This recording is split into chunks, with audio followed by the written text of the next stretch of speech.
Kita dengar tadi penggolongan oleh Menteri Kewangan dan selepas itu saya menemui semua ahli Parlimen Pakatan Harapan mendengar pandangan mereka. Ada kegelisahan disuarakan kerana mengapa isu pertama ialah belah bagi. Mengapa tidak ada keputusan pimpinan untuk membelah bagi.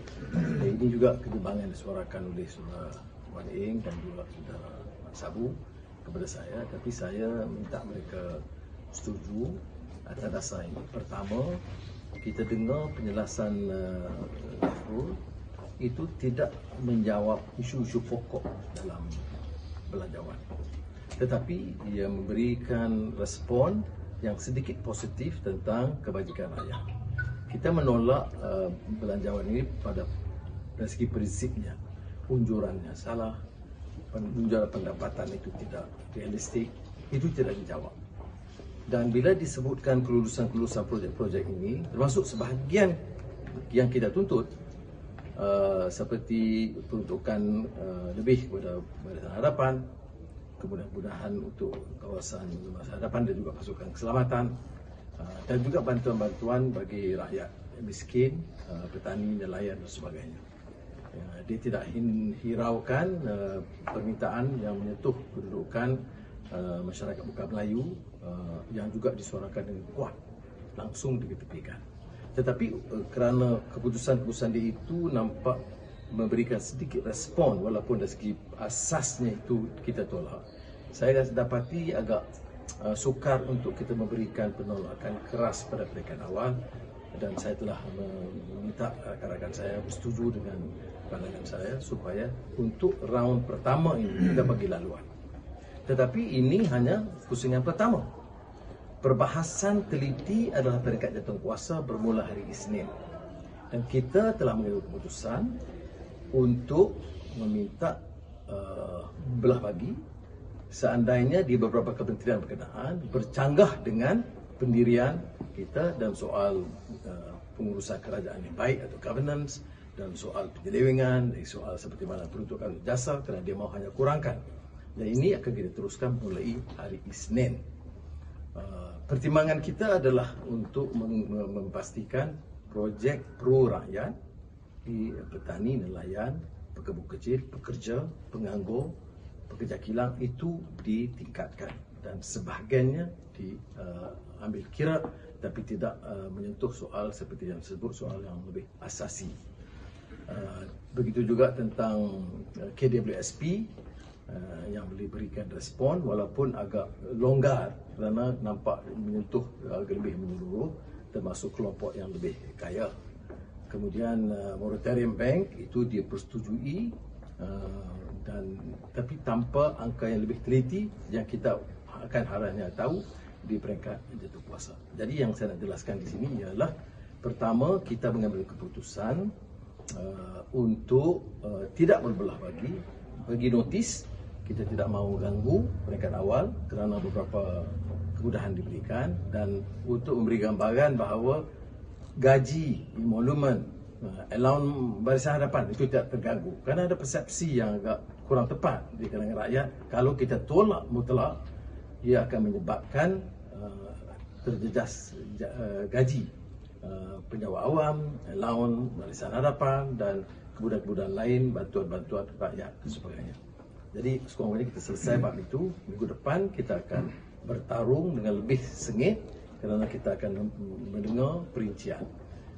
Tengku Zafrul gagal memberikan penjelasan bahawa dia umum, tetapi dari segi angka menyeluruh belanjawan tidak disentuh, seolah-olah tidak ada kesan. Ini tidak benar. Menteri Kewangan harus memberikan penjelasan kerana unjuran perbelanjaan itu tentulah tersasar. Ini pandangan kita.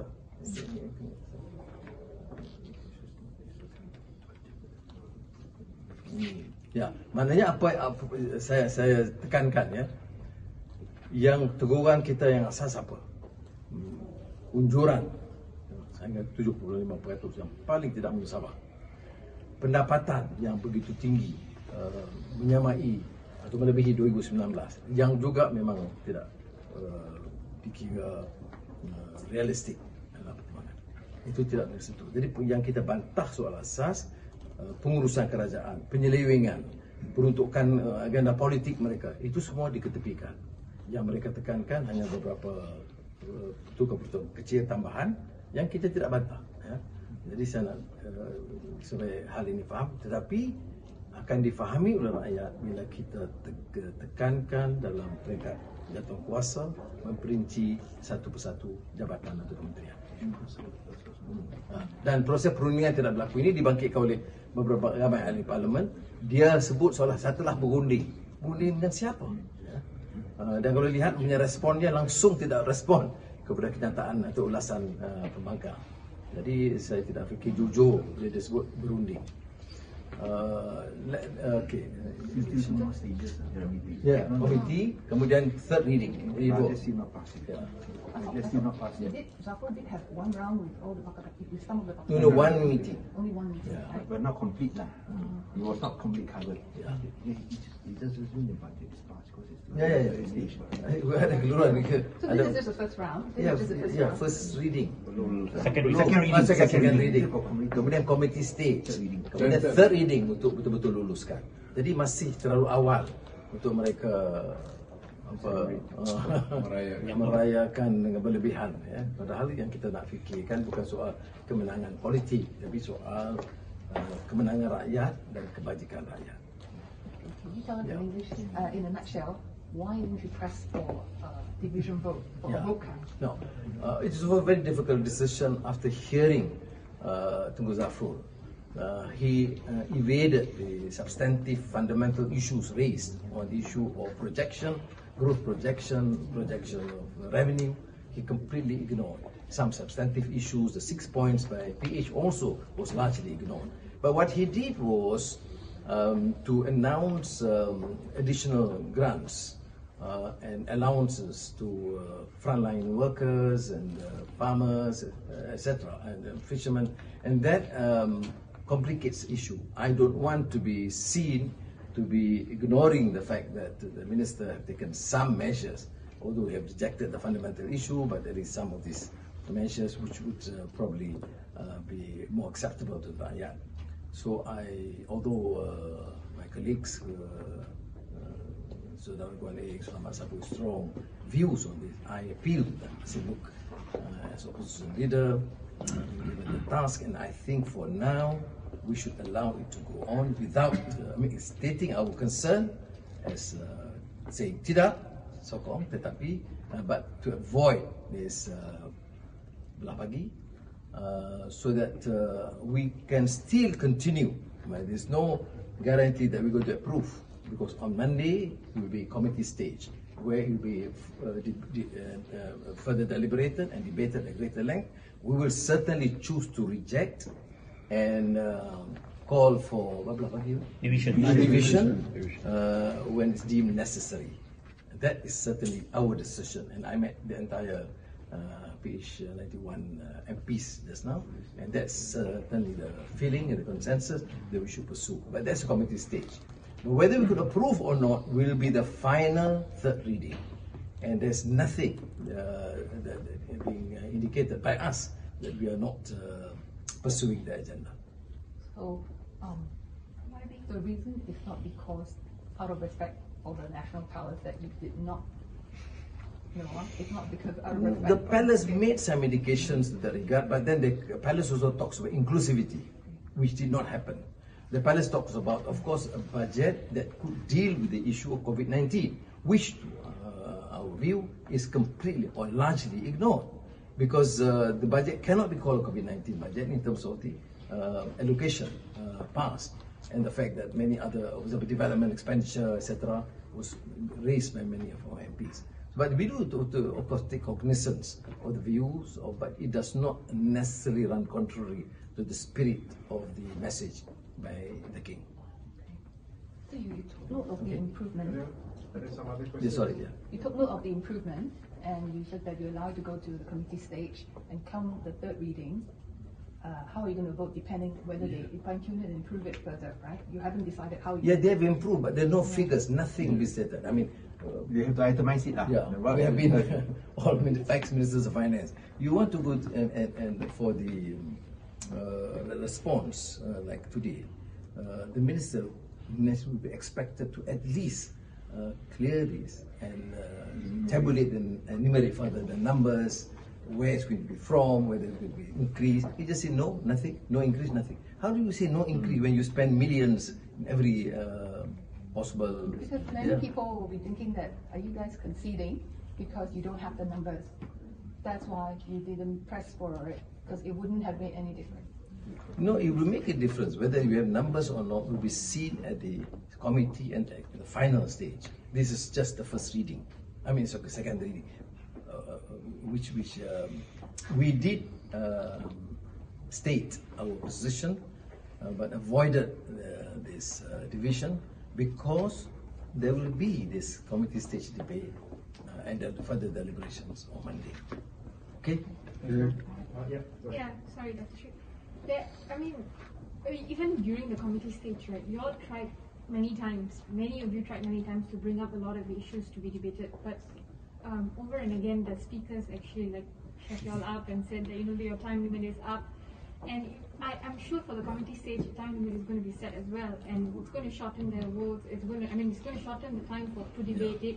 And usually, committee stage debates are shorter than the policy stage debates. I think it's a public view how the speaker reacted and responded.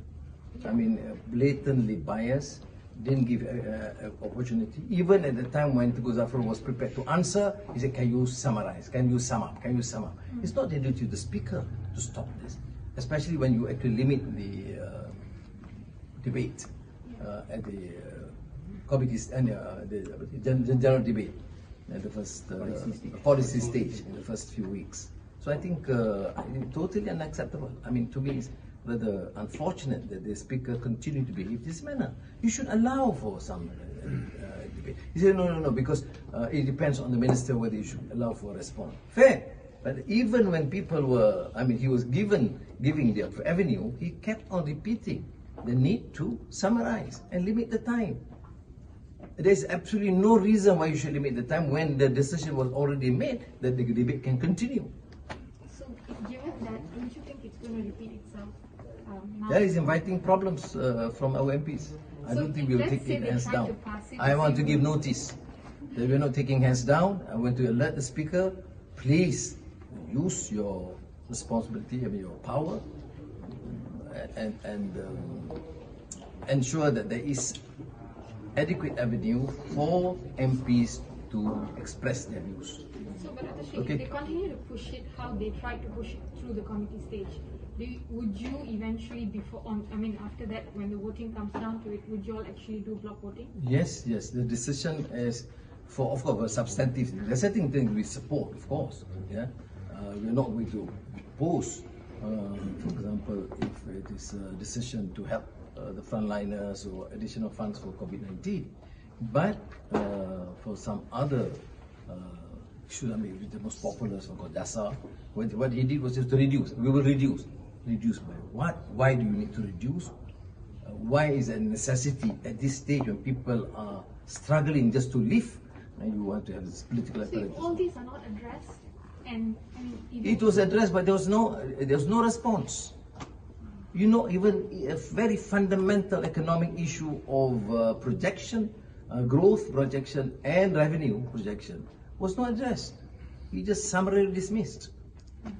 Come to vote. Yeah, that's from the committee stage. December 15th is the date, right? December 15th. Yeah, that's a final date. So basically, you're saying on December 15th. No. You before the because you got every ministry will So go on Monday, every day. I think the 15th, right? From Monday. It will be another ball game, different ball game. Another challenge for Muhyiddin's government. Okay, But in the long term,